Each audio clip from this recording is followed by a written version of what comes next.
Roswell Flight Test Crew, here today speaking with Rich Hanson. He's running for the president of the Academy of Model Aeronautics, and he has our endorsement. So Rich, how's the campaign going?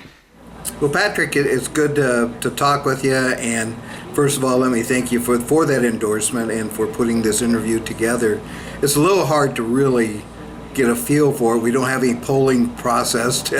I think there's three good candidates on the ballot, and I understand there's maybe even a fourth write-in there, so members have a real opportunity to take a look at the candidates and determine which one they think is going to be best suited to lead the organization in the future, and I hope that they see me as that person. One of the other candidates said that he thought it was time to bring the AMA back to its roots, and what do you think about that? Because that's something I've been giving some thought to. What are the roots of the AMA?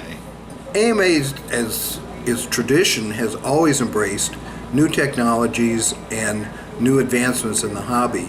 And AMA as an organization has always embraced those new aspects of the hobby and found ways that they can be enjoyed and people can participate in those activities safely and responsibly.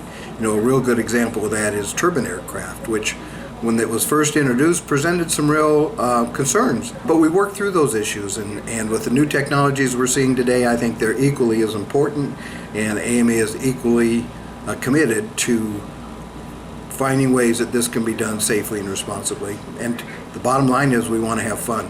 So if that's your part of the hobby that you have a lot of fun doing, then I support you 100%. Absolutely. Why don't you sort of walk us through your biography as regards the AMA? I started flying model aircraft as a kid. When you get into the hobby and you start doing that for a long period of times and you get involved with clubs, then you start getting involved in the club leaderships. I've held just about every club leadership position there is. In the late 80s, I was very much into scale warbird racing, and I helped found one of the initial special interest groups called the Scale Warbird Racing Association.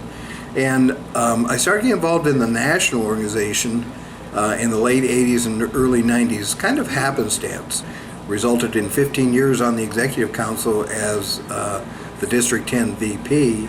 And then in 2008, I stepped down from the council to take on this government relations position.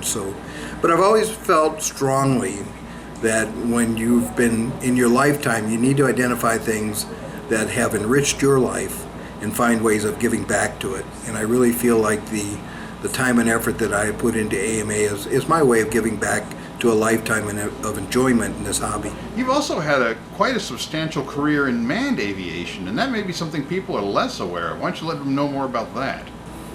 Well, absolutely. I can attribute my careers to modeling, starting out as a kid in model aviation, and then also to an aerospace science teacher I had in middle school and went into high school. That was in the days of the Vietnam War, and the Army was really recruiting helicopter pilots, and he helped me into a program that allowed you to go right from high school into the Army as a warrant officer candidate and learn to fly helicopters. So that led me into a 27-year career in the military between active duty and Guard and Reserve. When I came back from Vietnam and got off active duty, after going back to school to get my college education, I started working for the state of Arizona flying rescue helicopters, and I did that for 26 years. I worked my way up in the ranks and was the aviation division commander for the last 7 years of my career. When I was done with that, I wasn't quite done. I decided to work for what started out as America West and merged with U.S. Airways for another 10 years. Model aviation really has been the seed ground for my career path. We're obviously at a pivotal moment in the overall history of aviation here, with drones just beginning to earn acceptance and recognition from the FAA. And you've got a deep background working with the FAA, and I can't think of a time in the AMA's entire history when that has been as crucial as it is right now. So why don't you let people know about that background? Well, sure. In my aviation career, even when I was working for the department and in the military, I always had close involvement with the FAA. And the last 7 years with the Department of Public Safety as the Aviation Division Commander, I actually worked directly with the FAA sat on a number of task force. So that really gave me a lot of experience and a lot of exposure to how the regulatory process works and how FAA works with its communities. And that helped me immensely when I started working on behalf of AMA in the unmanned aircraft arena. There was a little thing called FEMRA 2012, the reauthorization of the FAA, which included something called the Special Rule for Model Aircraft, and you were an important player in making that happen. Yeah, I played no small part in that. I mean, between me and the lobbyists that we had retained at the time, I mean, we walked the halls of Congress, and at that time FAA was still working on the small UAS rule. It was still in the proposed rulemaking process. We encouraged Congress to look at legislation that would carve out hobbyist activity under a community-based organization. And when they passed the FAA Modernization Reform Act of 2012, it included a section in there, Section 336, actually titled the Special Rule for Model Aircraft, and that was a landmark piece of legislation. It's the first time model aircraft has actually been identified and given a path of operation by Congress. And then another thing I wanted to ask you about is just your background in the leadership of large organizations. If people haven't had experience in this, you and your buddy getting together and do something it's not the same when you've got this enormous organization with chapters all over the country. It's really a challenge to sort of get all those stakeholders moving in the same direction.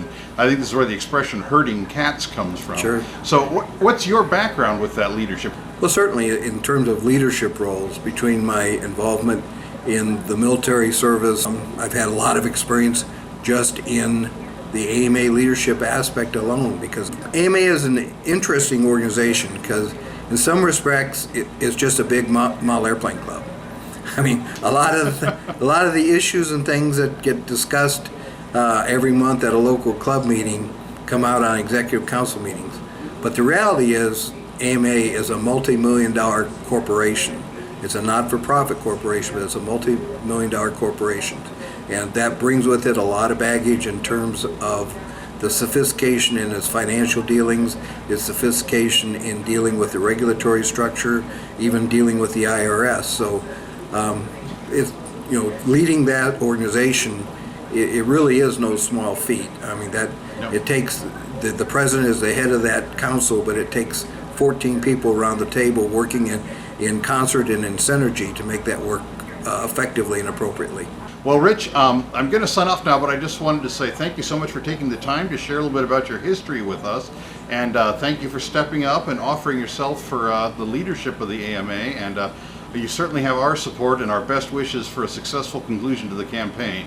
Well, I thank you, Patrick. I appreciate you taking the time and effort to put this video together. I'd also like to thank the AMA membership. I mean, we're well into the election period right now. I know a lot of people have already probably sent in their ballots, hopefully that they, when they looked at the choices, that they saw me as a viable choice. But whether they voted for me or one of the other candidates, it's really important that you participate in your organization. And if you haven't sent that ballot in yet, please go back to your desk, pick it up off the dead letter file, and read through the candidate statements and make a determination on who you think will best lead this organization in the future, because we still have a lot of challenges ahead.